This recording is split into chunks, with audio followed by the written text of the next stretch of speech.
This is the Beige and The Bold, and today we are watching Unification. I'm Van Velding, and I watched this episode when it originally aired. And I'm Derek, and this is my first time watching this episode. You ready? Yep. And 3, 2, 1, engage. So before we get into anything else, Gene Roddenberry passed away. I think he passed away right before the previous episode. I think we'd mentioned it before, but... As far as timeline goes. Yeah, they wanted to wait for this one because it's the tie-in. It's the big Star Trek-y episode. Okay, yeah. I remember vaguely, I guess that's the first one with Picard, right? The first movie with Picard? No, he's not in that one. Okay. This is going to be the last original series episode movie. This is so funny that the Admiral's like, I'm sorry for all the secrecy. Like, come on. You know that you have just a boring desk job. You love this secrecy. Don't lie. Yeah. I mean, I don't know how much secret stuff they do on a daily basis. But, I mean, they're Starfleet admirals, so I'm pretty much betting that if they're not doing secret evil stuff, they're probably not doing anything cool. Well, it's so weird because we have, everyone hates work, right? And so it's like bosses are jerks. And so Starfleet's supposed to be this, like, post-scarcity utopia, but then you still have bosses are evil and jerks, like, to some kind of absurd degree, which is weird. There's a lot to unpack there, yeah. But we need to get to this enhancement. Yeah, I think Blade Runner, I don't know. I think Blade Runner is the first one that kind of did this enhanced bit. And I love how they're like, hey, should we post-process this image? The Admiral says she needs it.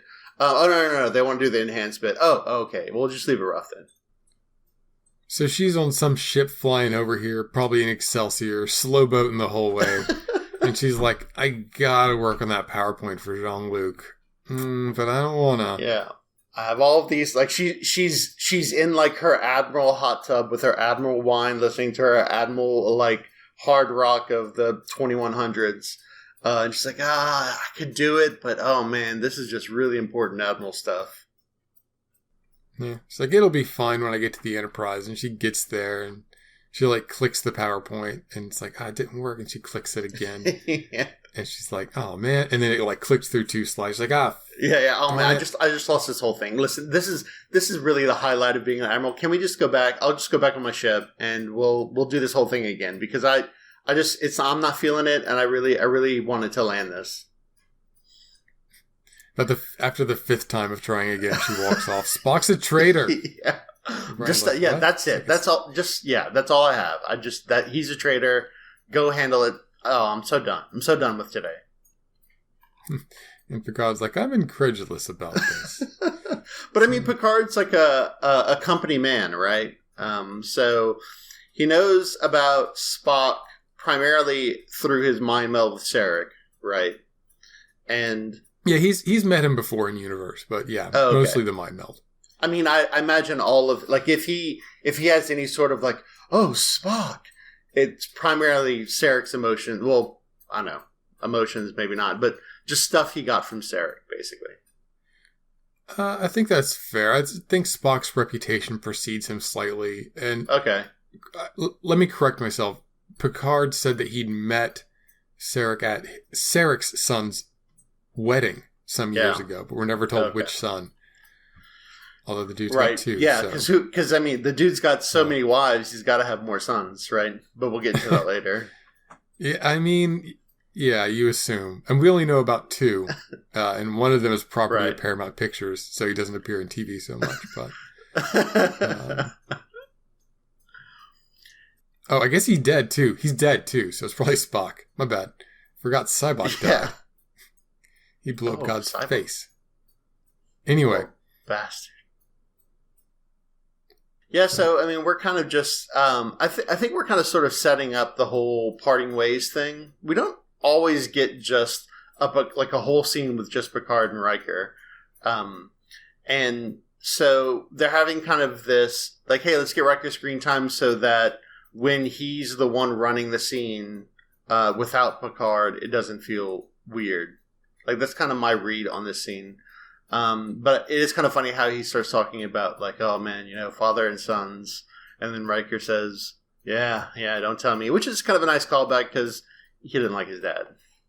Yeah, right. We had a whole episode about that. And we mentioned it in terms of Riker's characterization when it works with kids and things.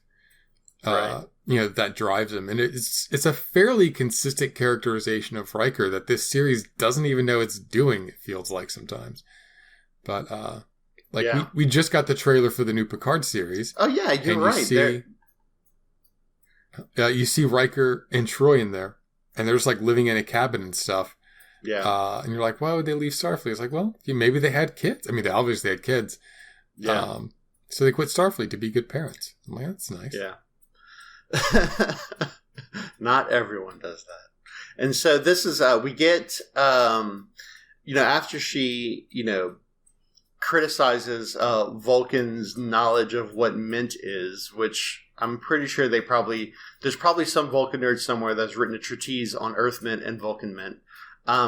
She has this notion of like, oh, I'm so frustrated with Spock. And it's like, well, wait a minute. We know you're not Spock's mom. You're way too young to be Spock's mom. Yeah, she's just some human lady. She's not his real mom. I think it establishes pretty clearly, Sarek has a type. Two, sometimes adults get married to other adults, and those adults have kids who are also adults, and those kids are dicks. I mean, I am one of those kids. My dad's new wife, has me as a stepson now. Like, I'm sorry. Like, we bond over our mutual hatred of stupid things and also bonding. But, sometimes the kid's a dick. Yeah. Well, it just reads as she's worried about her meal ticket. Like this adopted son of mine, I married Sarek because he's influential. I mean, I love him. And, Spock came in here and criticized him, and that just made me super mad because he's about to die, and what am I going to do? But I don't know. Maybe I'm being too hard on her. I mean, I think that is very easy to like bash parent. I was going to say bang parent. Bash parent. It's Sarek's job. Yeah. Even if she is just with Sarek for the status and she's like being angry at people on Sarek's behalf, it's not like they didn't meet whenever he started liking all of her self-portraits on DeviantArt. Right. Just saying he has tastes. I think based on this outfit, she wasn't an illustrator. She was a jewelry maker. She's made all this jewelry that she's wearing, like all 15 pounds of it. I mean, it's got to be like, 20 pounds when it's on frickin' Vulcan. So there's no way she's putting those rocks on her head inside on Vulcan. Not in heels. It's too hot. It's too heavy. It'd just be funny if she gets teleported down and then like she has kind of heels and just immediately like just gets off balance and falls because the gravity's, heavier. Yeah.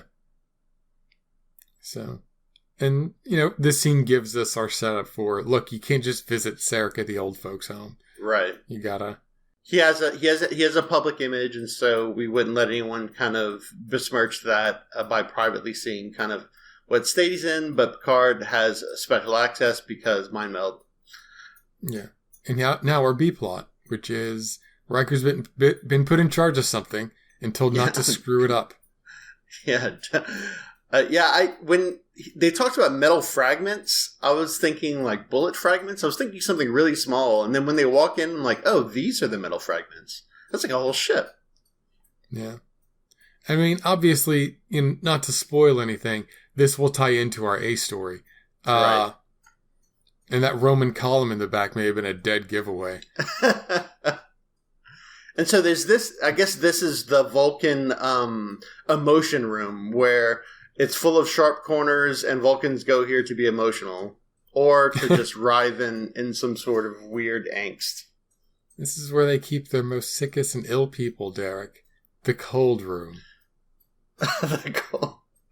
Yeah, when she says the emotions take over, it just reminds me, it's like, it makes me think that Vulcans just bottle all of that in, and then after a certain point, they just can't keep it bottled anymore, and this is what happens. They just become, they get plagued with the emotions. He has, like, old brain disease, which Vulcans are like, this, like, never happens, ever. How did Starfleet find out? So yeah, Picard's cool, Picard's not going to say anything, is he? I do half expect when she's like, sometimes I can bring him out of it. Like a pole drops down, they start playing See Jane Dance from Brooks and Dunn. And she's like, hold on. You just say it gets up.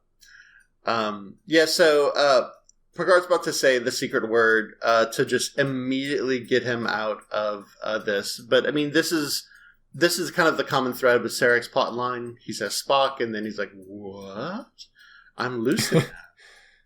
Yeah, you see that, though. Like, there's a video on the internet, and it feels a little voyeuristic to watch it, but it's an older guy. He's in a wheelchair. He's fairly non-responsive. Right.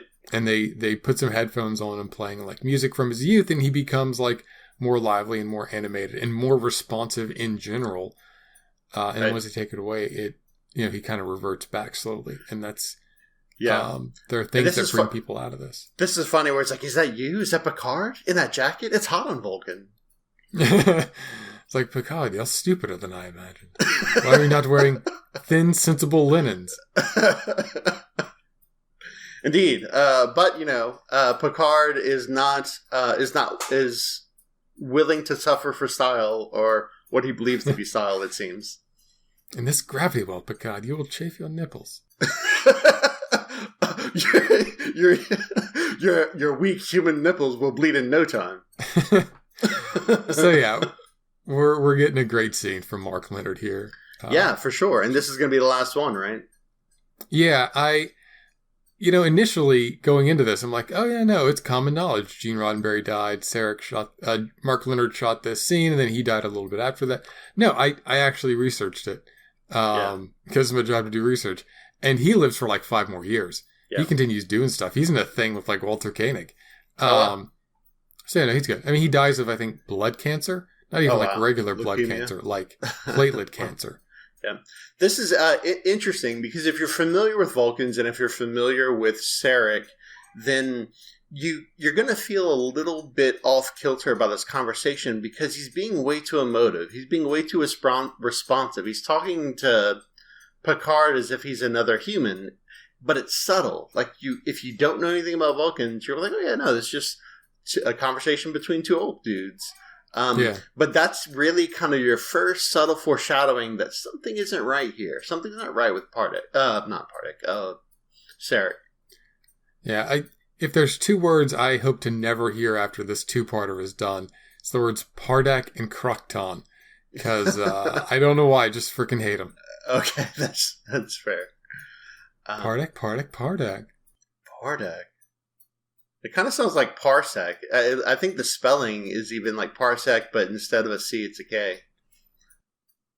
No, there's a D in there too. Yeah, never mind. So it's a good rehash of the Spock-Sarek dynamic, which for those who are not aware, is fathers and sons. Yeah, exactly. And so, they're ostensibly close because of the mind meld, and this is where the other shoe drops. Get it, yeah. Picard's like, Pardak, and Sarek's like, whoa, how do you know Pardak? And you're like, oh. Yeah. No, and that's a good constructed scene because I felt like I felt the same way Picard did. Like, oh, whoa, yeah, I didn't realize this would happen so quickly. Yeah. And it's just like we have our little window and then it closes. Right. A portrayal of elderliness and mental health decline, which very, very neatly dovetails with Hollywood in that it really doesn't, but it does for the purposes of Hollywood stories. Yeah. Neuroplasticity is important.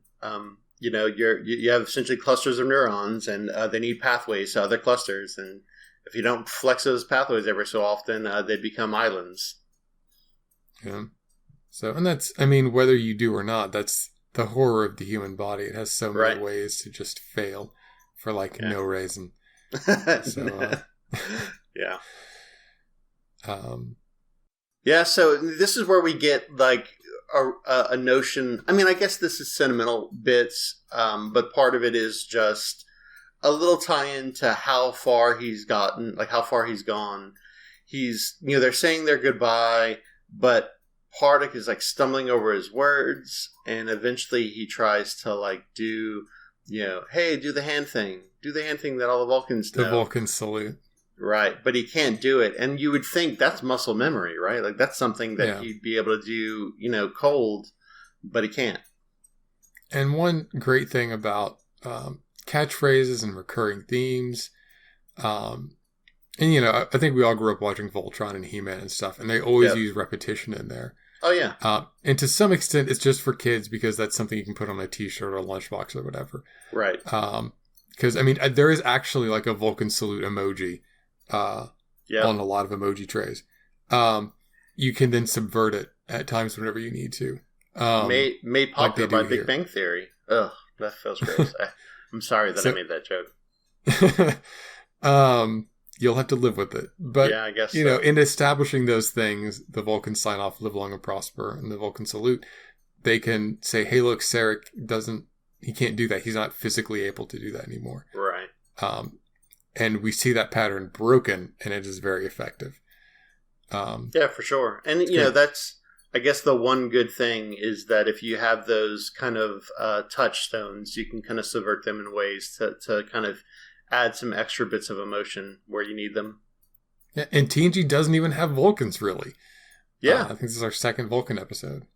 Yeah, for sure. If you only ever watched TNG, you wouldn't really be familiar with Vulcans at all. Yeah. And so we get kind of, Worf gets like the Klingon Daily News, or he just has like an RSS feed of like all the stuff going on in Klingon. He's like, yeah, well, I hate to tell you this, man, but So-So's, I forgot his name, is rewriting history. And so Galron is not really looking to talk with us because we're a painful reminder that he didn't do it by his lonesome like he's saying he did. Yeah. By the way, this Galron guy who just lies to make himself seem great, he seems like an awful ally to have. Yeah, and so here's Data opening up the mission packet. Yeah. And Picard's like surprised, like, "Oh wow, what is this, Data? This is the mission packet, sir." It's like either Data is the greatest spy in the universe, or he's like the millennial that knows how to Google when none of the boomers do, or he just read the packet that Starfleet Intelligence gave them. So we did this thing already. We did the enhanced bit already. And it's like, how would you, if you enhance the one, why would you not enhance the other? I mean, even in a blurred picture, it's obvious that Spock is following Pardek. Like, it looks like they're connected in some kind of group. Yeah. It's not like that's a Romulan Bieber concert. It's just like, they're hanging out. It's interesting that I would expect, I do not know anything about the intelligence angle, that you would say, hey, look, here is our raw data, and here is our executive summary for admirals and captains. And it has like little words below, what happened, executive summary for captains and admirals. Right. Yeah, the executive summary is for people who are not going to be going to the ground, but then we find out later. Yeah, that is going to be Picard's secret. Picard's like, Data, I'm going to go on a mission that's going to be top secret, starring Val Kilmer. There will be plenty of time to get to that later. It's just for sure. Now we got to do. Right now he's doing kind of what I guess captain pseudo diplomats do, which is just he's about to throw some super sharp elbows. Like, Picard is known for being kind of like, I'm just and fair, and monologuing and kind of being this paragon of justice. He's about to make a stone cold threat to this dude. I would contest like the semantics of threat, but yes, he's getting some real politic, and people are like, oh, Picard's so nice and he's such a wuss and he doesn't. It's like, no, Picard's willing to play politics. Yeah, and he's kind of mad right here. It's like a message. He's like, ooh, you're in for it, buddy. That's it. I'm getting my elbows out. This is over. And so, I can see that as far as whether or not it's a legitimate threat, because on the one hand, he's saying like, hey, listen, Picard leaves a favor, and like he's setting this up. And it's like, hey, well, what's the deal with, why does Klingon give crap about a favor? He's like, well, you see, we did a favor for Galwan before, and now we'd like a favor in turn, and whoever does me that favor, I will owe them one. That could be Galron, or it could be somebody else. Who knows? Because his ask isn't really a big ask. No, not at all. Like, it's a feudal system. Like, just get a guy who has a warbird and no fear of death. There can only be 2,000 or 3,000 of those in the Cleon Empire. Yeah. Yeah, I can go to Galron and he can give me a ship with cloaking, or I can go to, a Klingon ship show and find someone with a 1950s Firebird that has cloaking, and we can do the same thing. Yeah, it's not hard, fellas. So, anyway, but I think what happens is that Picard does say, hey, look, I think what I did earlier is I helped you out, and I didn't do that based on any kind of overwhelming principle. I did that because it suited the Federation's interests. That's what he's saying now. And so his personal reputation and the reputation of the Federation, by him saying, maybe I just won't do the right thing next time. Yeah. Takes a hit. It's a interesting wager. He hasn't done anything wrong. Right. He has merely said, I am willing to do wrong things to get me what I want. And whether or not that's true is kind of subject to debate, I guess. Not debate, but just whether or not it actually happens. But it does show how much he's willing to kind of go for it. Or like what he's willing to put on the table, basically. Yeah. Which admittedly isn't much. And again, Federation intelligence and diplomacy corps don't seem to be able to do anything. But, whatever. It's a secret mission. Time is of the essence. Spock could be telling them things about Ponfar already. So did we just talk over Beverly Crusher having her prosthetic plastic surgery rotation skills she finally gets to use?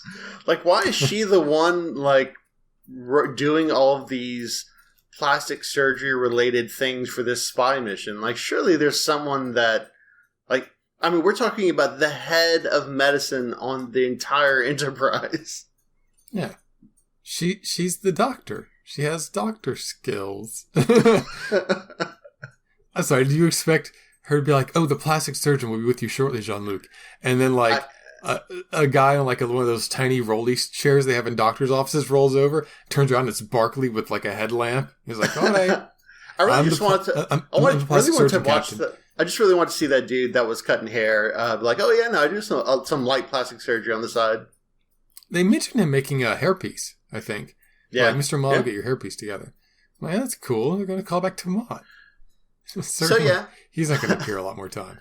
Anyway. So this is interesting. Hey, look, when he said he needed a ship, apparently that also meant crew. And the crew's like, hey, man, I think I know what's going on here. But can you tell me? Because if we're at the neutral zone, it feels like things are going to get real. Picard's like, nope. And it's like, all right, fine. I hear you. And I can see him just turn to his crew. He's like, listen, shitty stuff's going down. We need to figure out what's up. Everyone be on your guard. It would be great if Picard's like, Data, space these pataks. You can fly this thing, right? Of course I can fly this thing, Captain. I can fly a fleet of these things. I like visually that our ships go in separate directions. Yeah, it's very economical storytelling for sure. Yeah, and Picard. I'm going to mention Macduff and Riker are off to solve the mystery of how hard can Macduff and Riker fight over who's in charge, even though Picard specifically told them that Macduff is in charge. Right, this was Macduff's one shot. No, Dad left me in charge. Right, this was Macduff's one shot, but when Daddy's away, the kids will fight. Yeah. I was like, you have 3 pips too, I have a beard. Anyway. And so this dude is, this dude is just roughing these guys up, huh? They didn't send their best commander, they just sent a hockey goon. Goons don't have to be good at hockey, they just have to be good at roughing people up. So this guy is just giving them a lot of static. Yeah, and that's kind of what Klingons do. There's, this theory that some people fill up the room with assholes so that no one else can. And that seems to be Klingon culture in a nutshell. They just... a whole government full of assholes. And they push out to get those boundaries. And if you push back, that's good. They respect that generally. unless they lose, in which case they don't like that. But that's, who does? Picard's being incredibly diplomatic. Right, yeah. He's saying like, yeah, no, I don't need a pad. Oh, cool. Like intestines? I love intestines. And he's neither taking up extra space nor giving it. Right. Which seems inversely diplomatic for Klingons, but for us on the screen, like, we understand the adversity of the situation. Right. And so this is kind of an interesting, like, I like on paper, this is an interesting bit, right? We just have like a depot, but he's just like cold. Like, he didn't say like, hey man, what's up? Hey, let this dude know that we're going to call him, right? He just, this dude's in the middle of his day and says like, hey man, stop what you're doing. Give me what I want. And wonders like, can you, the gall? Can you believe he wants an appointment? The nerve of this man. He doesn't even want an appointment. He wants to talk right now. Kilm Dokachin is like, text me. Put something on my calendar, man. Damn. He's a Zaktor, and he's the same race as Sirnakal Rami, the guy that beat Riker and Finger Chest back in season 2. And they seem to be the only people in the Federation who have admin. I want to tell you, as of right now, Galron is leading us in having people take his phone calls and receive messages and handle his freaking schedule. No one else in this universe seems to have that. Yeah. I mean, I get it. We're post-scarcity. Robots do a whole bunch of stuff. But still, ostensibly, we have work to do. And so some people maybe need a little bit of buffer before they're context switching across the galaxy. Yeah. And Riker just gets his feathers ruffled when he doesn't really need to. He just kind of wants to throw his big dick around and everyone to like say, oh yes, it's very big, Riker. You're a very, very big boy. And so Troy tries to like give him a helpful negotiation. He's like, oh, that reminds me, I can use you as a sexual object. Perfect. Yeah, I don't have to do any sort of like relationship building. This is going to be easy. There's so many things wrong with this scene. Kilm Dokachin has his own agenda, his own set of priorities, and his own way of doing things. And instead of being like, oh, wow, what an interesting new addition to this universe, what a fully actualized character, what an opportunity to learn about the various races of the Federation, they just set him up as a conflict. Oh, we need to fix this conflict. Let's do it cleverly. I mean, we could make an appointment.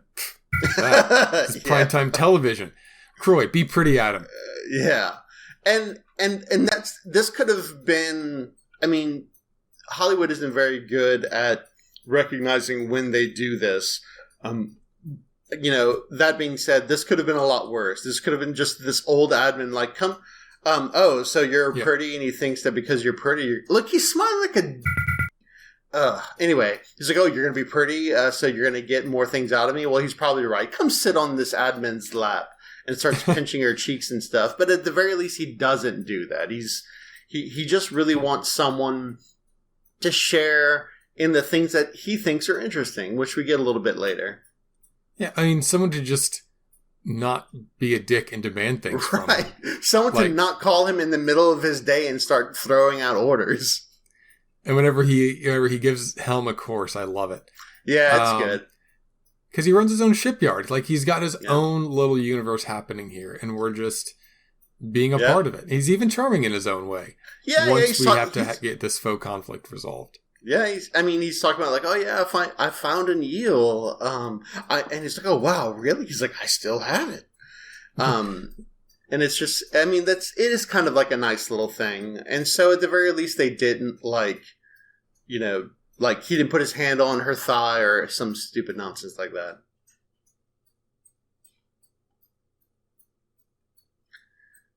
And like, we could have led with this, right? We could have said, hey, Dokachin, can we get a moment of your time? He's like, no, I'm really busy. He's like, well, I think one of your ships are missing. What? And then we could have been right in it. I mean, yeah, admittedly, like, the way that they interfaced at first focused on the conflict. But yeah, it's like, how do you guys miss a whole ship? Like, we distrust our technology because it's still so new to us, and also Peter Thiel is involved somehow. So, yes. like, But these guys have been using this technology. They abolished all tech companies. So they use, the same systems, and they just do a sensor sweep once a week. And like, no, really, that's good enough. It's like, no, those are level 1 sensors. And they're like, but come on, that's a T'Pau-shaped thing. And it wasn't. and it wasn't. And, we're kind of approaching that whole, like, technology being embedded into how we do things and not having people remember how to do it without technology. But yeah, we're not there yet. And these people definitely are. They're definitely, they nationalized Google and they can search in every device that they can like interface with. And this dude is just like, they could have had a probe, make that ring and just count every object in that ring. And it's like, hey, listen, today's count's off. Today's count's different from last count. So something's up. Yeah. So, and then Riker's like, yeah, we're just going to cut power and chill. Yeah, and so this, I was thinking about this, and I'm thinking, like, there's like, what, 1,000? 10,000? A lot of people on this ship. I think it's just 1,000 and change. Okay. But, civilians, it's almost like, you have this military vessel that has built-in hostages. But we'll get into that later. But he cuts off all the power, and there's like some 3rd grade class somewhere that's like, oh yeah, well, I guess we don't have power today. Okay, well, that sucks. It's like, did anybody tell us what the plan is? All right, who's got lying in wait for an alien ship in the pool? Yeah. Like, no, it's never that. Oh man, I had Riker had a migraine. Damn. Yeah, Geordi's doing a test on some system. Anyway. Yeah, and this is where we learned that no one's ever spent 24 hours with Data. Picard's like, all right, I'm going to make this this metal pallet work. And, Data's like, okay, well, I'm just going to stand up here. And then the wild antics ensue. Yeah, the one thing I hate to mention is that if Picard had a stupid jacket, he could take the stupid jacket off and use it as a pillow. Like, anyway. But yeah, no, it's like, Data's never been on a camp out or anything else. And like, right. Picard's like, are you making that noise? And Data's like, yeah, I always make that noise. And Picard's like, I thought that was the Enterprise. Data's like, nope, it's always been me. Yeah, it's soothing. So, and then he starts like, I don't know, like dancing spastically. And Picard's like, what are you doing? Like, I'm lubricating my joints. You gotta do this once a day. Yeah, like nobody knows that like he just like has to like all these weird kind of rituals that he has. Yeah. I was like, you don't have any pumps in that. I was like, nope, no pumps. It's all pop and lock driven. Like, what? Pop, pop, pop, pop, pop. Clop. Gotta pop and lock it. He's looking at Picard. Why do you have to sing while you're popping and locking? It helps. That's what Beverly Crusher tells me. It helps me keep the beats. Got to pop and lock. He doesn't move his head until the last minute. He does too quick. Not looking at anything, continues to stare at Picard. Cool. Yeah, and this is kind of, he's like, I'm not going to get any sleep. And it's like, well, in all fairness, you weren't gonna, because you're about to get called by, what's-his-face on the ship. God's like, I'll just pull it all night. I'll just work extra hard when we get. I know. When we get onto Romulus, I'll just spy extra hard. Yeah, he's so good at spying hard that he doesn't need a good night's sleep. He's done spy missions so many times, you guys. God. That's the thing. Like, it's a stupid mission, isn't it? Like, I didn't think so at first because you think, oh, main characters, they're heroes. They can do all this kind of stuff. But once they get down, oh, yes, this is a real stupid mission. Wow. How did the Klingons get iPhones? That's actually a slick piece of equipment. Yeah. Where did they steal that from? It's like, oh, just some nerd on some planet we conquered. Or Klingons. And it's an E-card that Sarek is dead. And Picard's like, all right, well, you got to burn this iPhone now. It's got viruses. Yeah, all the Klingons are like huffing the lithium, like, yeah, I love it when we burn these things. Makes it strong. It's a strong lithium. So anyway.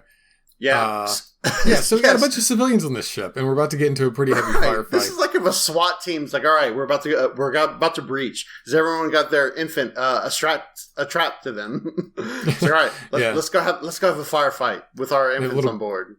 They're like, everybody milk up. And then everybody like pulls out a bottle and feeds the baby strapped to the SWAT guy in front of them. I'm like, all right, guys, we're good. We're good to go. The initial, this model is actually an old model that has had a bunch of extra stuff glued to it. Okay. Been put in different light, been shot at a different angle, and it looks very different. It looks like nothing we've seen before. Oh, for sure. And on a standard def television, you can't see shit. Sorry. Right. And this is just so weird to me about, like, I always talk about, are they nerds or are they military? And, just having civilians when Riker's, like, about to get into a firefight just feels so odd. Like, they could totally just, like, be at star bases. All their family is at a star base. And they go off and do a thing where they're signs from military and then come back to the star base. Right. And, initially this ship was, based on Star Trek by Gene Roddenberry, where they just do things and they're not a full-on military, but they do have civilians on board. They're sometimes in danger, etc., etc. And again, they subvert that really quick in season 1. They're sent to the Romulan neutral zone to do, force projection for the government. Right. And like twice. And at this point, it's just something that's discordant about the universe. Where like, we got ships on board, but now they are just a military, whatever. Yeah. And this is where we learn that ship is basically filled with red barrels, and you only need to hit it once and it was going to blow up. Well, not before. Worf is like, we've lost 12.5% shields. What about them? It's bad for they lost some stuff. Like, Worf, give us a freaking number, dude. Give me the total output and give me a fraction. I need a fraction of what they're capable of doing, Worf. So yeah, I really do miss these turn-based battles of Star Trek: The Next Generation, though. It's done because of budget requirements, but like I still like it because you can follow the pacing. It's not trying to bludgeon you with the action. The action just happens. Right. I like kind of seeing this. This was kind of neat, and this is kind of what I was first seeing. I didn't really think about the spy mission we're doing. I'm like, oh look, Data's kind of got makeup that's close to his natural skin tone. Picard doesn't look like Picard. This was interesting. And so that was, like having characters that you're used to seeing in one way, appearing in kind of a different ways. I don't know if I want to say fresh, but it has this kind of feeling of newness that is pleasurable to me. Yeah, it's novelty. And Kirk did Romulan face. Oh yeah, that's true. So, it's traditional. Every captain's got to do it once. So yeah, and then you see people like Brent after seeing people like Data, all this, and then Brent, Michael Dorn, and then you see them without their makeup and their prosthetics. You're like, what? Those people? People. So, it is weird, but it's kind of a cool thing about Star Trek. Right. Yeah, I think so. And maybe that's part of why they don't do too many aliens is because it would be hard to recognize folks outside. I don't know how big the Star Trek convention scene is at this point, but I know it gets pretty huge, doesn't it? I believe there are still some people who make a living doing it. Right. So, and, we're getting a good bit about fathers and sons, which is the through line we have, if we have one in this episode. Family drift apart. Right. And then we got to talk about Spock. Losing his dad. This dude. I mean, if you didn't think he was a butt face before, he's like definitely a butt face now. He's like, oh, look at the little Romulans trying to play little Romulan face. Ooh, you want some Romulus? And okay, I mean these jokes aren't working, man, but okay. I like how he posits a very specific sexual scenario to Data. And it's like he totally didn't have a dream about it, but it's very specific. That came from somewhere. No, you got to tell us where it came from, Kavada. Come on, tell us. Yeah, come on, don't run out. Don't run out. Tell us where you got that. Your stuff. And your so Captain before ear they stuff. even land, it's like, hey, I was, looking at unencrypted Starfleet communications, and looks like Picard's going to be showing up. He's probably going to be in Romulan face. Every captain does it. We're pretty used to it. Just be on the lookout if you don't mind. It would be great if they have like one image of Pardek. It'd be great if it's like Picard's whole Insta, and he's like, lots of pictures of this dude just all over the internet. here's one of Picard's moments. Hello, Alpha Quadrant. I'm Jean-Luc. And he's like a party hat on. Yeah. So this is, the guy they're sending. I'm sure. Go ahead. Sorry. No, I was wrapping up. Yeah. This dude right here, he's definitely pulling the whole, like, not evil, but aggressive Romulan administrator. And here they're totally walking in a normal fashion. Two clothed blocks, just having a stroll. Just like everyone else around them. Yeah. Making his weird neck sounds. Data. They don't even have names. Like, was their plan to come down here and to look for a Romulan teenager and give that teenager Federation credits in exchange for fake IDs? What was their plan? And they're, like, speaking English, like, presumably the only ones. It's like, hey, are you guys from Starfleet? Why would you say that? Well, I'm speaking English and you're speaking English. I mean, I assume, like, it's all done with universal translators, and even Romulans don't all speak a single Romulan language, so therefore he could be speaking, Urdu for all the Romulans, Well, yeah, but I mean, they probably speak... Urdu. It's a metropolitan area, and they probably speak different languages there for sure, but, I mean, if the Starfleet doesn't have a good relationship with Romulus, then what's the likelihood that they're doing... I mean, yeah, I guess universal translators, but that still feels weird to me. Yeah, no. It's hard sell, I guess. We accept the universal translator thing in most cases because we're just like, sure, whatever. Like, they got to talk to each other.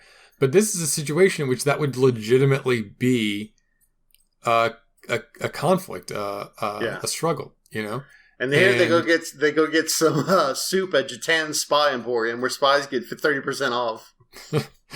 It's Thousand Island. And he's like, hey, do you know those guys across the street? They look like spies. Are they spies? Spies like us? Yeah, who knows? Only spies eat at Crazy Jatan's, where they get are you guys spies? And she's not really here. She's like not really asking, like, hey, listen, she's not asking their accent to call them out. She's like, hey, listen, if you guys are spies, I can give you a discount.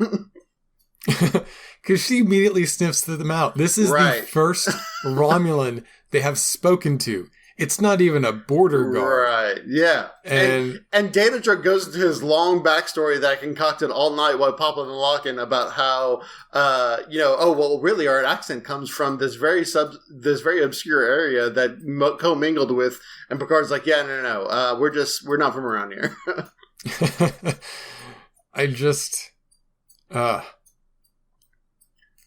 They're looking directly at everyone here is bad at spying.